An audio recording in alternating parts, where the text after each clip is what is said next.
Montana Territory, September 1874. The wind raced down from the Bitterroot Range as if it had something to prove, kicking dust across the dry grass plains where the last of summer hung on by a thread. Gideon Northwood pulled his gelding to a stop at the top of a low ridge, squinting into the valley below. Smoke. Not the steady trail of a cookfire, but the thick, black kind that spelled trouble. He kicked his horse into a fast trot.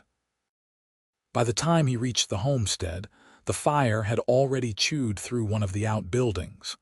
The barn was spared, but the small cabin looked like it had taken a beating. The front window was shattered, the door half off its hinges. A young boy, maybe 8, stood out front holding a shovel like it was a rifle, dirt smudged across his cheeks. His sister, a bit younger, clung to his side, barefoot and wide-eyed. Gideon dismounted quick. "Where's your folks?" His voice was steady but low. The boy's mouth worked, but no sound came. The girl whimpered. From inside the house, someone coughed. Gideon drew his revolver and stepped inside. The cabin was dim, smoke curling along the ceiling. A woman knelt beside the hearth, beating out a small flame with a wet grain sack. Her dress was scorched at the skirt, ash in her dark hair. She turned when she heard him, eyes wild then narrowed with something closer to exhaustion than fear. "I got it," she said hoarsely. "You can put that gun down." Gideon did. "You hurt?" The woman straightened, one hand gripping the wall for balance. "No, just tired of saving this place from the wind." He looked around. "That fire did not start itself." She hesitated, then nodded once. "We had visitors last night, took what little we had left. I guess they wanted to finish the job." Gideon's jaw tensed. "You got a name?" Adaline Hargrove. Her chin lifted. "Those are my children, Miriam and Miles. Their father died 2 winters ago. I have not seen another soul since May." Gideon took a breath. "Gideon Northwood." "I was riding north from Fort Benton when I saw the smoke." She stared at him for a moment, then nodded. "Well, thank you for stopping." "I do not leave smoke alone on the prairie," he said. "You got family coming?" "No. Just me and the kids."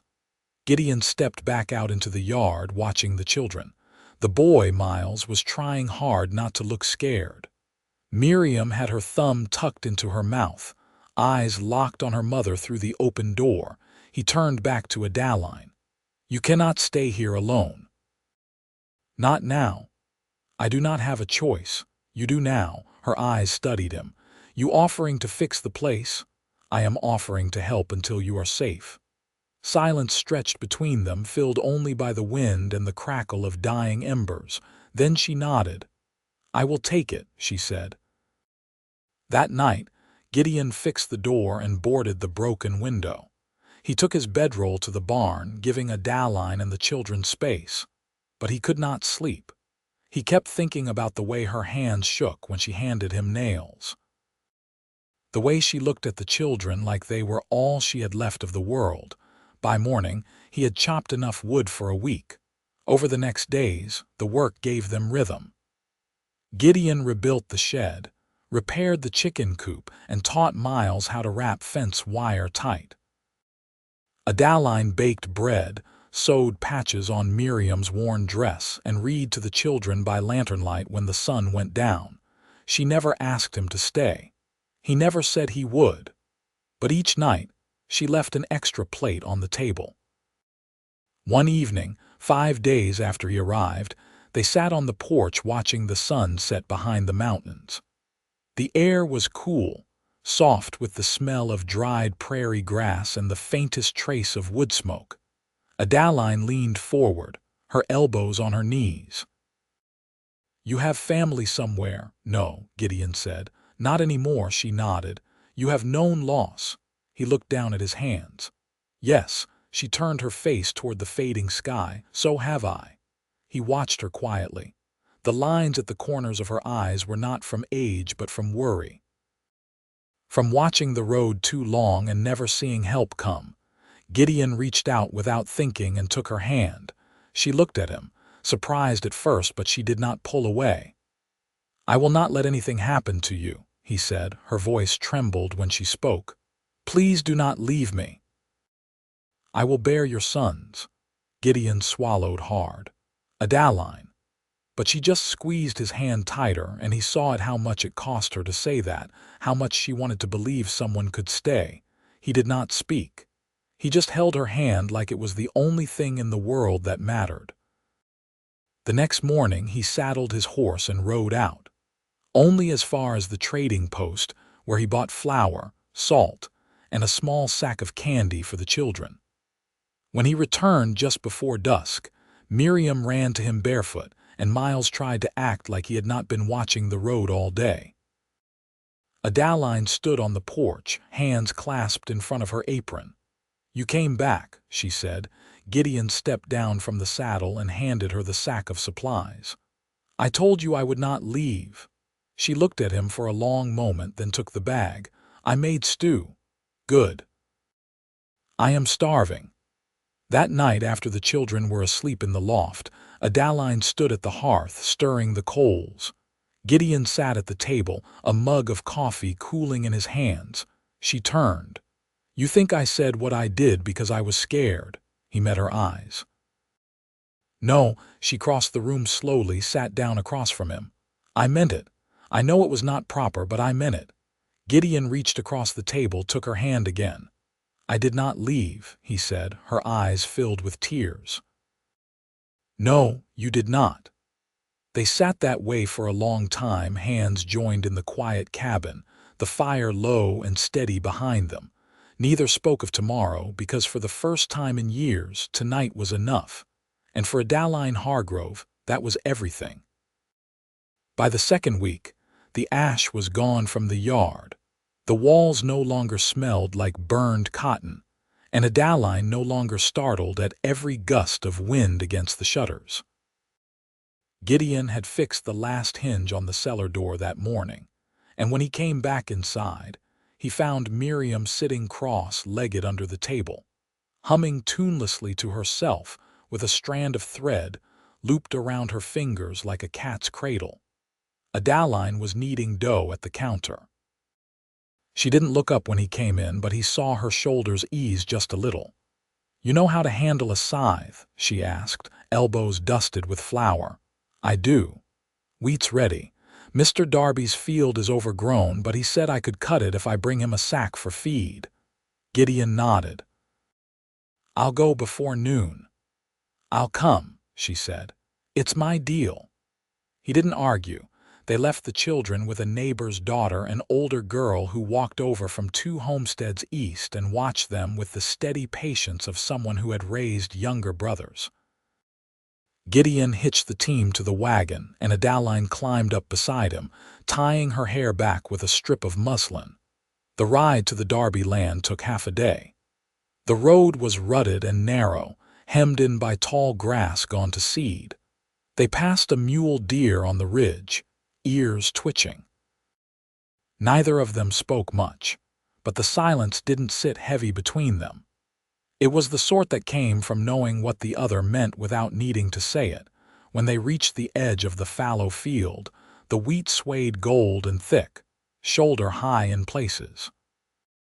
The stalks rustled like water when the wind moved through them. Gideon took off his hat and wiped the sweat from his brow. "Good yield," he said. Adaline stepped down from the wagon and took the scythe from the flatbed. "It's late in the season. We'll have to cut fast." They worked until their arms trembled. Gideon moved in long, clean arcs, the blade whispering through stalk after stalk. Adaline kept pace beside him, rhythm steady, her dress damp at the back. They didn't stop for more than a sip of water at midday, and when the sun dipped low behind the trees, nearly half the field lay in neat rows. She leaned on her scythe, breathing hard. "We'll have to come back tomorrow." "I'll come early," he said. She nodded, then glanced at his hand. A thin line of red welled at the base of his thumb where the handle had worn into the skin. "You're bleeding," she said. Gideon looked. "It'll close." She took his hand without hesitation, pulled a strip of linen from her pocket and wrapped it tight, knotting it with quick fingers. He watched her the way she focused, silent and sure. "You always carry cloth like that?" he asked. "In case one of the children falls," she said. "Or I do." The wagon creaked as they climbed back in, the sun casting long shadows across the road home. Gideon flicked the reins gently and the team started forward. Halfway back, Adaline broke the quiet. "I used to think I'd never have time to feel anything again. Just chores and worry and the next thing going wrong." Gideon kept his eyes on the road. "And now," she looked down at her hands, open in her lap. "Now I think maybe I was wrong." The wagon rattled over a dry creek bed. "I lost my brother in Tennessee," Gideon said. "He was younger, thought the war'd make a man of him. I buried him in a field so churned up I couldn't tell which way was east." Adaline didn't speak, but her eyes found his. "I never told anyone that," he added. "You just did." They arrived back past dark. Miriam was asleep on a quilt by the hearth, and Miles sat in the corner carving a piece of soft pine with a blunt knife. He stood when they came in, shoulders straight. "They were good," the neighbor girl said, gathering her shawl. Gideon handed her a small pouch of cornmeal. She didn't argue, just nodded and left into the night. Later, after the children were tucked in, Gideon sat by the window with his coffee. Adaline cleared the last of the supper dishes, then stood near the hearth, drying her hands slowly. "You'll come back tomorrow?" she asked. "I said I would." She crossed the room and sat beside him, close enough that he could feel the warmth of her knee against his. "I keep thinking about what I said that night," she said. Her voice was quiet but steady now, not desperate like before. "It wasn't about children. It was about not doing this alone anymore." "I understood." She turned to face him fully. "Do you still?" Gideon didn't answer right away. He reached out and took her hand again the way he had that first night, but this time he turned it palm up, pressed his own against it. "I'm not going anywhere, Adaline," he said. Her breath caught, but she didn't cry. Instead, she leaned her head against his shoulder and they sat in the hush of the room, the fire giving off a low, steady glow.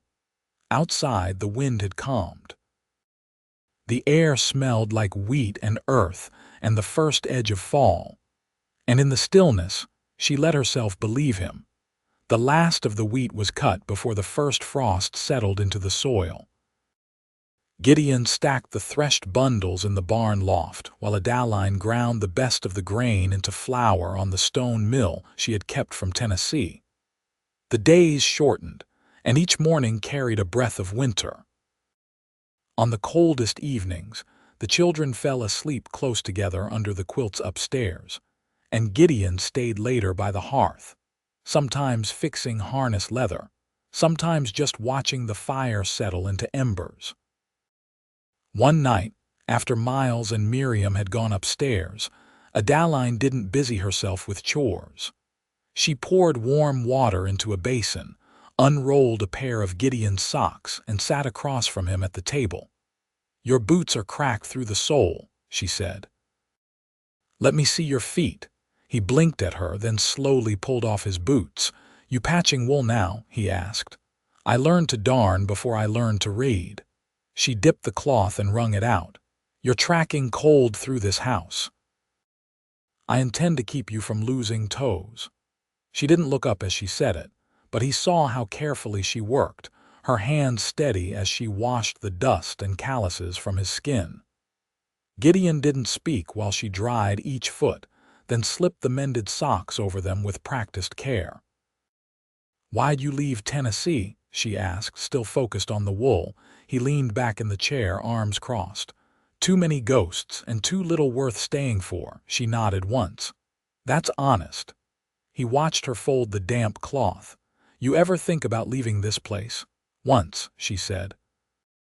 "When I found my husband slumped behind the shed with his hands frozen to the handle of the axe, I thought I'd take the children east, maybe to my cousin in Kansas. but the snow came before I could load the wagon. She stood and took the basin to the back room. When she returned, she didn't sit.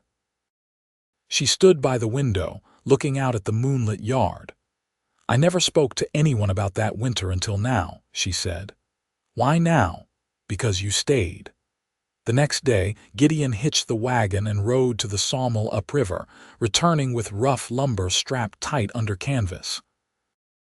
He spent the next morning measuring boards outside while Miles followed behind with a handful of nails. When Adaline stepped onto the porch, she stared at the pile. "What are you building?" "A room," Gideon said. "Off the back wall. It'll be small, but the roof will hold." She studied the planks, then him. "You mean to sleep indoors?" He nodded once. "I figure it's time." She said nothing more, just turned and ducked back inside, but she left the door open behind her. That evening, Adaline brought out her mother's cedar chest, the one she hadn't opened in years. She knelt by it with Miriam curled up beside her and pulled out a folded quilt stitched with names along the border. Gideon watched from the table. "My grandmother made this," she said, "for weddings. Each square is a family name." She spread it across the bed she'd made in the corner of the new room. The names were faded, stitched in blue thread. She smoothed the fabric with both hands. "I never thought I'd lay it out again." Gideon stepped inside the room, ducking his head under the low frame. "You think it'll hold the winter?" "It'll hold us," she said. The wind picked up outside, rattling the shutters. Gideon reached over and closed the window tight. She turned toward him. "I've been thinking," she said, "about what I said before, about bearing sons." He looked down at her hands folded in front of her. "You said it because you were afraid." "I said it because I wanted something solid, something that wouldn't leave, but now I don't need to promise anything." "You already stayed." Gideon stepped closer. "I didn't stay for promises." She reached up, touched the edge of his collar. "Why then?" He looked at her, really looked. "Because I want a life that starts here with you." She didn't cry. She just stepped into his arms and rested her cheek against his chest. They stood like that for a long time, the firelight from the main room casting a soft glow across the new wood. Outside, snow began to fall in slow, silent flakes, covering the fields, the fences, the path he had worn between the barn and the door. And inside, where it was warm, Adaline whispered, "You have a place here now, and so do I." Gideon didn't answer with words. He just held her, steady and sure, like a man who'd found the one thing he never thought he'd deserve. And this time, she didn't ask him not to leave. She knew he wouldn't. The first hard freeze came with a silence that reached even the bones of the trees. By morning, the pump handle stuck fast with ice, and Gideon's breath drifted in clouds as he walked the line of the pasture fence, checking for breaks where elk might have pressed through in the night. His boots crunched over the stiff grass, and the sky hung low and pale, like it hadn't warmed in days. Inside the cabin, Adaline stood at the stove, coaxing heat from the coals with her shawl draped over her shoulders. Miriam sat at her feet, stitching buttons onto an old smock with a needle twice the size of her fingers. Miles had taken to carving little whistles from pine chips, and now tested one with a soft breath, careful not to disturb the morning hush. Gideon stepped into the warmth, rubbing his hands together as he shut the door behind him. "Fence is holding," he said. "Tracks near the south post, but nothing fresh." Adaline nodded and ladled porridge into bowls, sliding one toward him. "We'll need to bring in the last of the squash today. The ones under the sod hill won't keep if it gets colder." "After I cut more kindling," he said, reaching for the spoon. She didn't answer but rested her hand on his shoulder as she passed. Just a touch. He didn't move until she was gone. When the sun reached the ridge, they walked to the field behind the barn where the vines had withered and collapsed into frostbitten curls. Gideon carried the basket while Adaline stooped and lifted each squash, brushing off the dirt with her apron. A raven circled overhead once, casting its shadow over the brittle grass. She paused mid-reach. "You ever think about what life would have been like if things had turned out different?" Gideon squatted beside her, setting the basket down. "I used to." "Not anymore." "Why not?" "Because what I have now is real, and I can touch it." He reached for her wrist, fingers closing gently around it. "I don't need to wonder." Adaline let out a breath she hadn't known she was holding. "I used to look out across this field and think nothing would ever grow here again. Not crops, not hope, not anything. It's growing now."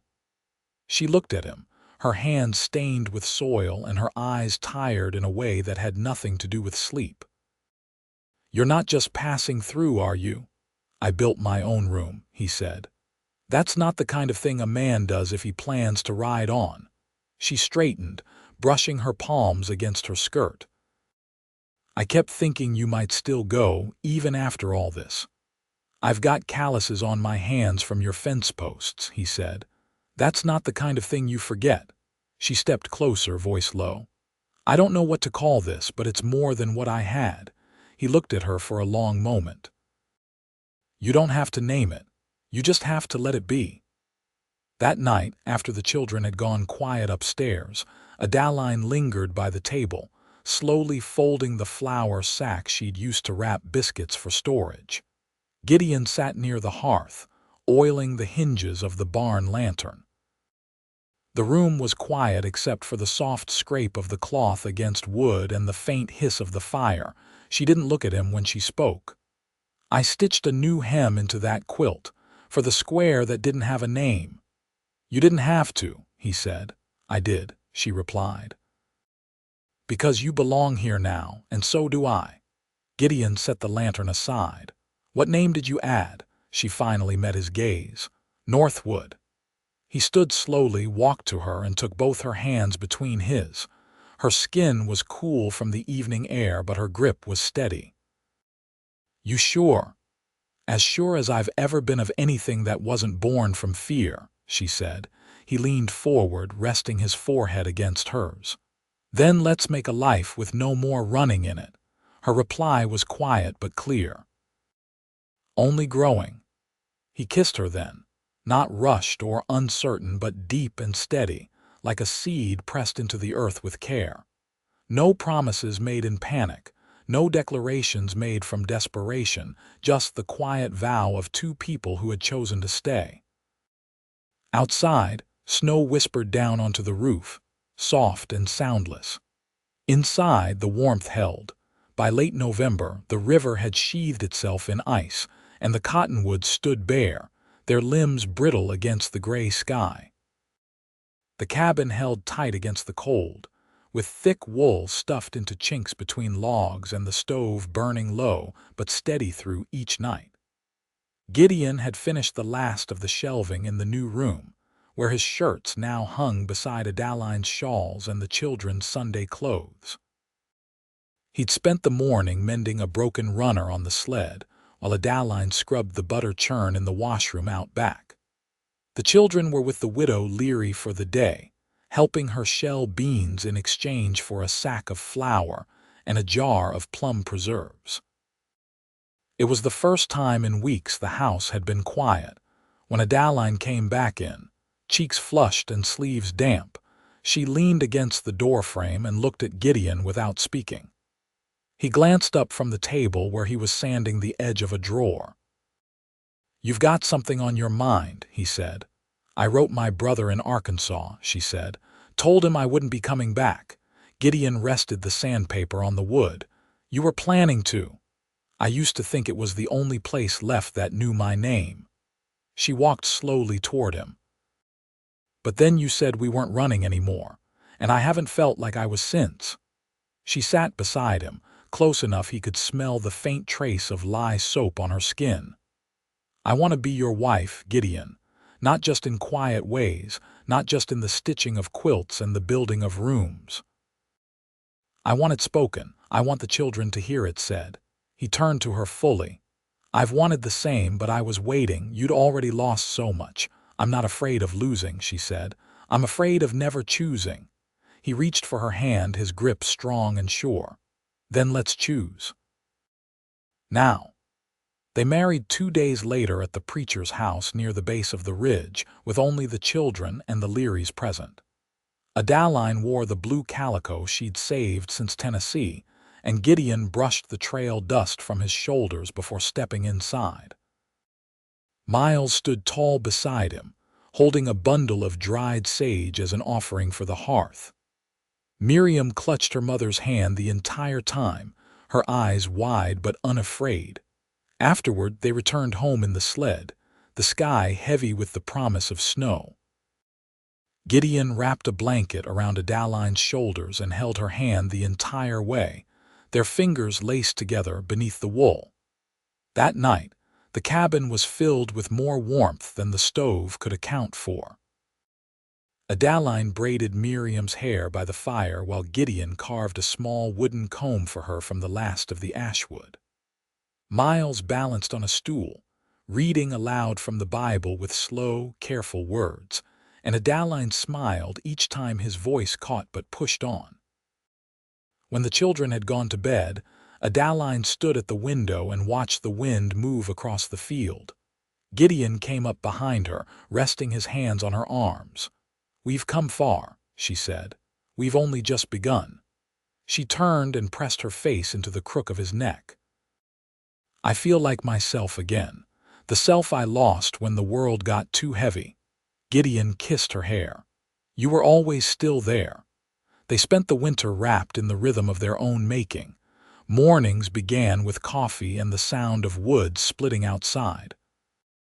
Afternoons were filled with small tasks, sewing new mittens, boiling lard, reading aloud. Gideon taught Miles how to set traps along the stream bed, and Adaline helped Miriam piece together a patchwork doll from scraps of old muslin and corn husk. No one spoke of leaving. No one dreamed beyond what the house could hold. In spring, the soil softened. Gideon and Adaline planted a row of early beans behind the shed, and Miriam dug deep into the earth with both hands, delighted by the worms.